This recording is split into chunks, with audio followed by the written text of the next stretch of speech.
상쾌한 아침 원주에서 출발합니다.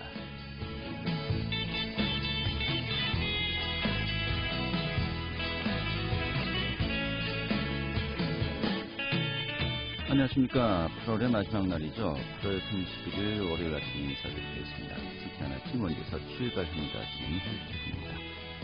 자, 강원지 어제까지 곳곳에서 비가 이어졌는데요. 오늘은 비가 그쳤습니다만 무더위는 계속 되고 있습니다. 아침 기온은 25도로 어제와 비슷했고요. 오늘 한낮 기온도 30도까지 오르면서 습도와 함께 더 불쾌지수가 높게 느껴지겠습니다. 자, 그런데 태풍이 또다시 발생했네요. 제9호 태풍 마이삭이 세력을 키우면서 북상하고 있는데 이에 따라서 수요일부터 목요일까지 전국에 강한 비바람이 몰아칠 것으로 보입니다. 일주일에 한 번씩 태풍 소식이 있습니다만은 피해 없도록 좀 이 태풍 글쎄요 지난번 바비처럼 좀 경로가 좀 이탈되었으면 좋겠네요. 자, 오늘 준비한 소식 살펴보도록 하죠. 코로나19 확진자가 지난 주말까지 계속 발생하면서요. 현재 원주 지역에 106번째 확진자가 확인되었습니다. 오늘 전반적인 내용 살펴보도록 하겠고요. 또 코로나19로 어려움을 겪고 있는 문화예술계를 돕기 위한 예술 콘텐츠 제작 지원 사업이죠. 아트 체인지업 인 강원 사업 오늘 소개해드리겠습니다. 또 강원도는 이슈와 소식들 전해듣는 시간도 함께하도록 하죠. 8월 31일 월요일 상쾌한 아침 원주에서 출발하겠습니다.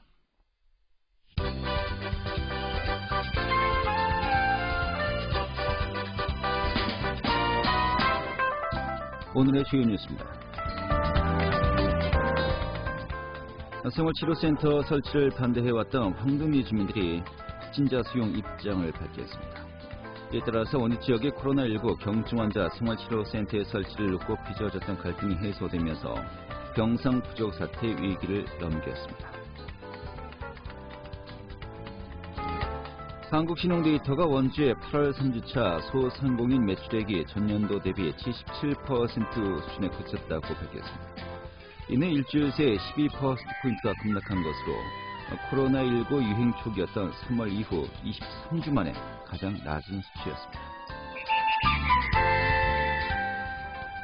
9월부터 대학 입시 일정이 본격적으로 시작되지만 코로나19로 대입 현장이 혼란을 겪고 있습니다. 수험생들은 9월 3일 수능 원서 접수를 시작으로 본격적인 입시 일정이 이뤄질 것으로 보이지만 이 수험생들은 이 코로나19 감염 우려와 함께 혹시 모를 전형 일정 변경 등으로 대입 준비에 어려움을 겪고 있는 상황입니다. 오늘의 주요 뉴스죠.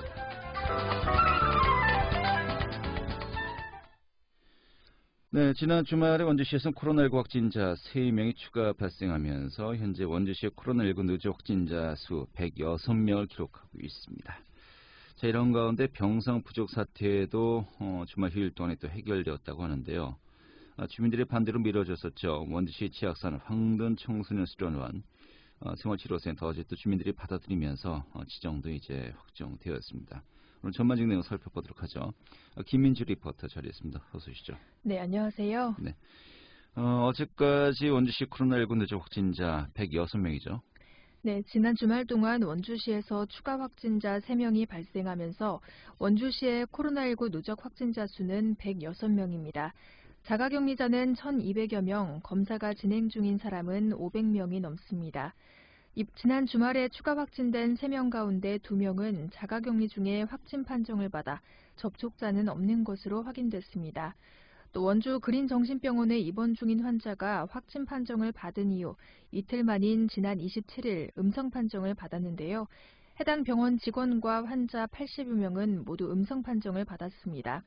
원주시는 해당 병원을 봉쇄하는 코호트 격리를 2주 유지하기로 했는데요. 원주 그린정신병원은 해당 환자가 다시 음성 판정을 받았기 때문에 코호트 격리를 해제해달라는 이의 신청을 제기했습니다. 원주시는 병원과 협의 후 해당 환자가 입원 중이었던 층만 2주 동안 코호트 격리하도록 결정했는데요. 지난 28일 진행된 원주시청 코로나19 상황 브리핑 내용 듣겠습니다.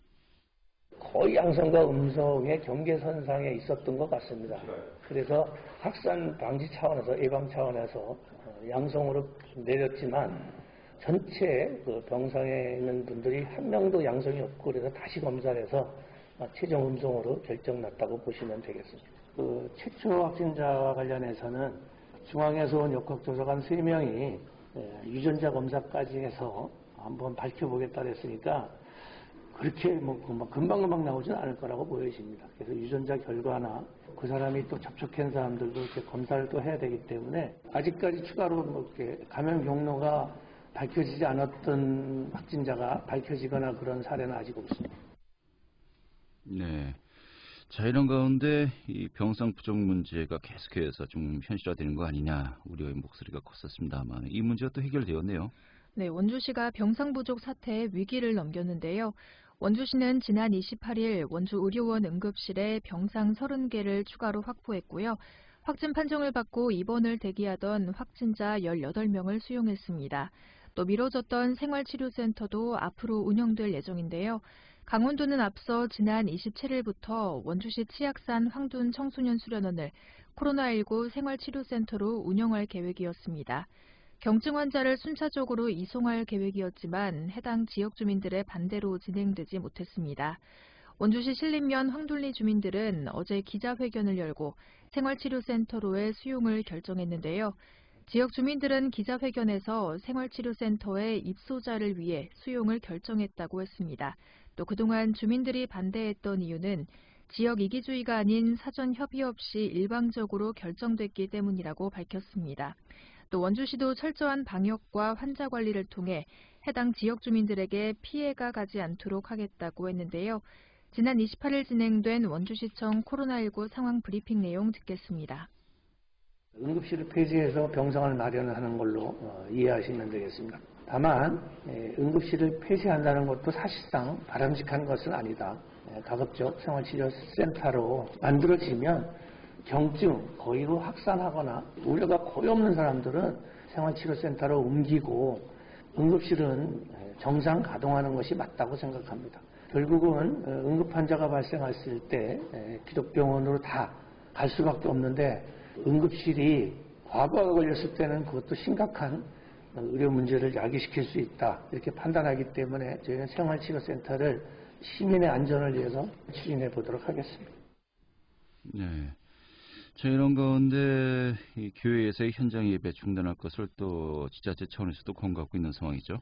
네, 원주시에 따르면 지난 주말 원주 지역의 교회 416개소 가운데 192개소만 비대면 예배를 실시하겠다고 밝혔는데요. 원주시는 종교시설을 통한 감염 확산은 여파가 크기 때문에 현장 예배를 중단하고 비대면 예배로 전환할 것을 권고하고 있습니다. 또 종교시설에서의 현장 예배가 진행될 경우 실내에 50인 미만의 인원을 제한하기 위해 원주시 직원들이 현장 점검을 하고 있습니다. 코로나19 확산세가 지속되면 사회적 거리두기 3단계도 고려될 수 있는데요. 수도권에서는 어제부터 사회적 거리두기 2.5단계가 시행되고 있습니다. 수도권 지역에서는 다음 달 6일까지 프랜차이즈형 커피 전문점에서는 포장과 배달만 가능하며 음식점은 밤 9시 이후에는 영업이 제한됩니다. 원주시는 현재 감염 확산을 막기 위해 모든 자가격리자를 대상으로 자가격리 해제 전 진단검사를 추가로 실시하고 있습니다. 네, 알겠습니다. 오늘 이렇게 정리하죠. 잘 들었습니다. 네, 감사합니다. 네, 김민주 리포터였습니다.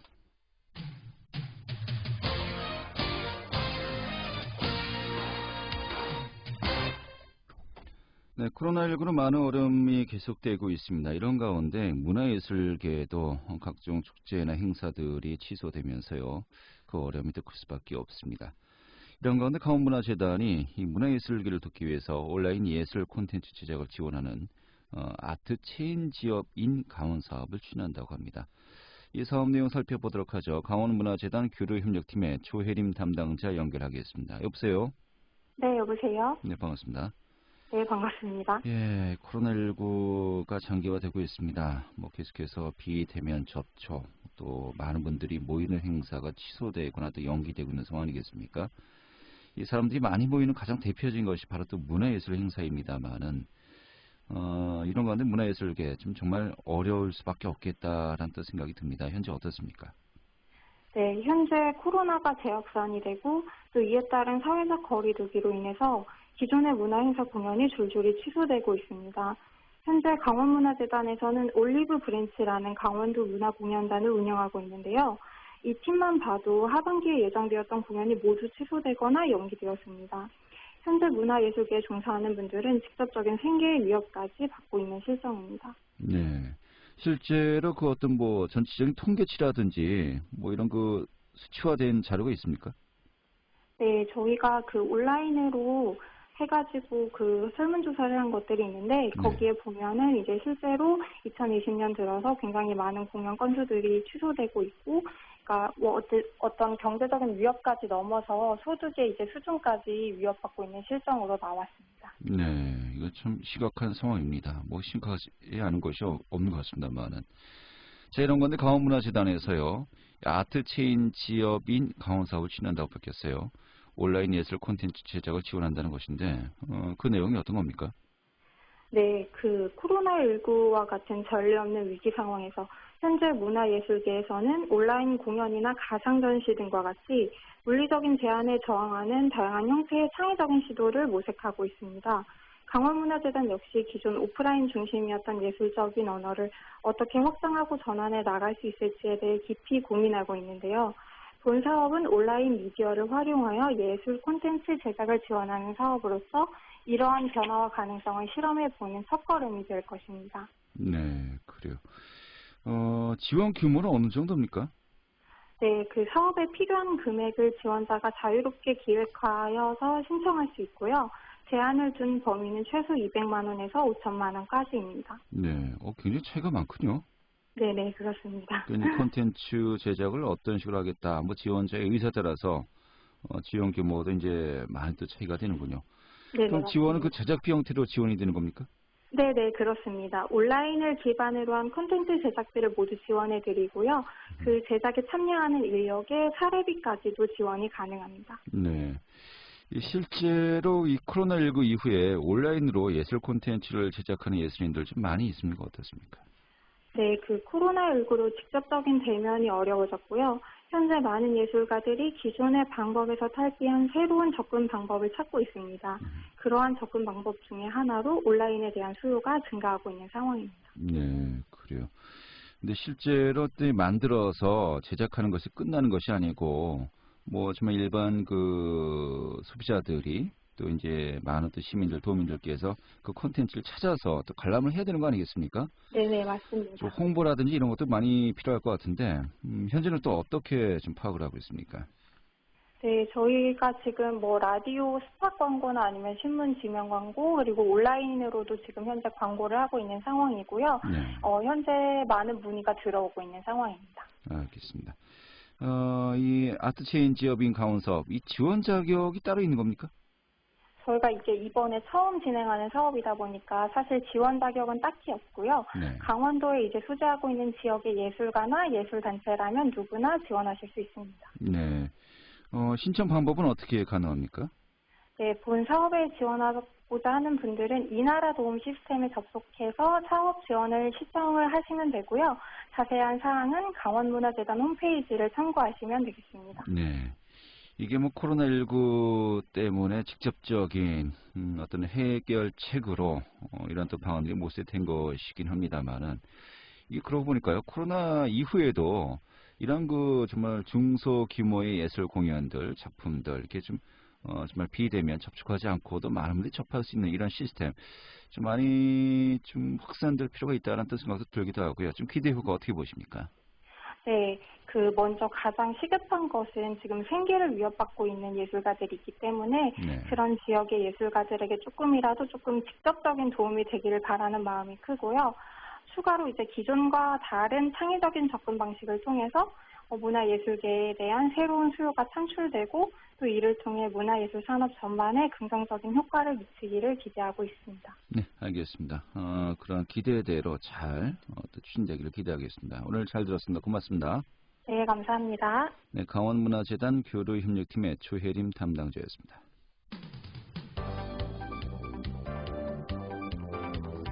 생생한 현장, 유익한 생활 정보를 전해드리겠습니다. KBS 원주라디오 상쾌한 아침 원주에서 출발합니다를 함께하고 있습니다. 네, 지금 시각이 8시 47분이고요. KBS 원주방송국의 상쾌한 아침 원주에서 출발합니다. 함께하고 계십니다. 자, 지역 소식 살펴보도록 하죠. 중앙일보의 박진호 기자 연결하겠습니다. 여보세요? 네, 안녕하세요. 네, 반갑습니다. 원주시가 4자녀 이상 다자녀 가정의 양육 비용 부담을 줄이고요. 또 공동육아 분위기 조성을 위해서 추진 중이죠. 이 자매 결혼 사업이 결실을 거두고 있군요. 네, 그렇습니다. 원주시가 4자녀 이상 다자녀 가정을 위해 추진 중인 자매 결혼 사업이 첫 결실을 거뒀습니다. 원주시는 아이 키우기 좋은 도시 조성 차원에서 다자녀 가정 자매 결혼 사업을 추진하기로 하고 참여를 희망하는 기업과 학원, 단체를 모집 중인데요. 모집 대상은 원주시에 주소를 두거나 연구를 두고 있는 기업, 학원, 단체 등입니다. 원주시에 따르면 최근 4개 기관 및 개인이 20여 가정과 자매 결혼을 맺었는데요. 이에 따라 이 가정들은 오는 9월부터 내년 8월까지 1년간 매월 10만 원씩 사회복지 공동모금회를 통해 후원을 받게 된다고 합니다. 네. 자, 그런데 기관과 가정이 만나서 이 중서 전달식을 진행할 예정이었습니다만은 뭐든지 코로나19군요. 요즘 코로나19 확산으로 전달식이 또 취소되었네요. 네, 그렇습니다. 원래는 결연기관과 가정이 만나 증서를 전달하는 행사를 진행할 예정이었는데요. 최근 코로나19 확산 분위기에 따라 읍면동 개별 수요로 변경을 했다고 합니다. 앞으로 원주시는 추가 매칭 예정인 결연희망기관과 다자녀 가정이 연계되도록 사업을 확대해 나갈 계획인데요. 희망기업 학원단체는 원주시 홈페이지 공고고시란을 참고해 복지정책과 인구정책팀에 우편, 팩스, 이메일 등으로 신청을 하면 된다고 합니다. 원주시 관계자는 지역이 책임있는 공동육아 실천 등을 통해 저출산과 인구 감소에 적극적으로 대응하겠다고 말을 했습니다. 네, 알겠습니다. 다음 소식 살펴보죠. 자, 이 박경리 문학재단의 그 사업이군요. 박경리 문학재.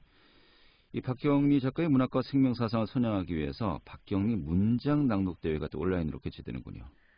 네, 그렇습니다. 토지문화재단은 박경리 작가의 문학과 생명사상을 선양하기 위한 원주 박경리 문화재의 박경리 문장 낭독 대회를 온라인으로 개최한다고 밝혔는데요. 이번 낭독대회는 코로나19로 인해 비대면 방식으로 9월 1일부터 28일까지 공모가 진행되고요. 전문 심사위원 심사를 거쳐 시상을 한다고 합니다. 참가자는 전국 초등학생 및 홈스쿨 어린이면 누구나 참여가 가능하고요. 낭독 지정 도서는 동화 토지와 돌아온 고양이, 은하수입니다. 네, 이 낭독 시간과 방식, 접수 등이 어떻게 이루어지는 겁니까? 낭독 방식은 감동한 대목이나 함께 나누고 싶은 부분은 1, 2분 내외로 낭독하면 되고요. 낭독한 것을 동영상으로 찍어 신청서와 함께 메일로 전송하면 됩니다. 신청서 등은 박경리 문화공원 홈페이지나 토지문화재단 홈페이지에서 확인하면 되는데요. 토지문화재단 관계자는 어린이에게 박경리 작가의 문학을 소개하고 가족과 함께 책 읽기를 하는 좋은 기회가 될 것이라며 관심 있는 분들의 많은 참여를 바란다고 당부를 했습니다. 네, 알겠습니다. 자, 마지막으로 평창 소식 살펴보죠. 평창군이 한국기원이죠. 또 대한바둑협회와 함께 바둑 진흥을 위해서 손을 잡았다고 하는군요. 네, 맞습니다. 평창군이 한국기원, 대한바둑협회와 바둑 진흥을 위해 손을 맞잡았습니다. 평창군은 최근 대관령면 사무소 회의실에서 한국기원, 대한바둑협회와 바둑을 통한 국민체육 복지 증진을 실현하고자 업무 협약을 했는데요. 이번 협약을 통해 상호 협력을 통한 바둑 교육 체계화와 바둑 효용성을 적극적으로 홍보해 국민 여가 및 생활 스포츠 선진화에 기여하기로 했습니다. 네, 그래요. 자, 세부 사항이 또 재미있는 게 많이 있네요. 평창군의 바둑연수원을 건립하기도 하고요. 또 바둑인 마을 건립 지원에 관한 또 내용 등도 포함되어 있군요. 네, 그렇습니다. 세부적으로 평창군 바둑연수원 건립과 바둑인 마을 건립 지원에 관한 내용들이 포함됐는데요. 평창군은 국내 바둑 메카가 되기 위해 지난 4월 대한바둑협회와 바둑연수원 건립을 위한 업무 협약을 체결한 바 있습니다. 또 지난 5월에는 아시아 바둑연맹과 국내의 바둑 발전을 위한 업무 협약도 했는데요. 평창군 관계자는 올해는 평화의 성지 평창이 세계 바둑 성지로 발전하는 과도기가 될 것이라며 다방면으로 노력해 국내의 바둑 발전은 물론 지역 경제 활성화까지 이뤄낼 수 있도록 최선을 다하겠다고 말을 했습니다. 네, 평창군이 항상 강조하는 것이 햇빛 700 아니겠습니까? 이 정정한 지역에서 어떻게 보면 두뇌 플레이 중에 또 최고봉인 바둑 이것을 함께 한다는 것 굉장히 좀 상징적인 의미가 아닌가 싶은데 지금 많은 바둑인들에게 또 반가운 소식이 아닌가 싶네요. 알겠습니다. 오늘 잘 들었습니다. 네, 감사합니다. 네, 중앙일보의 박진호 기자였습니다.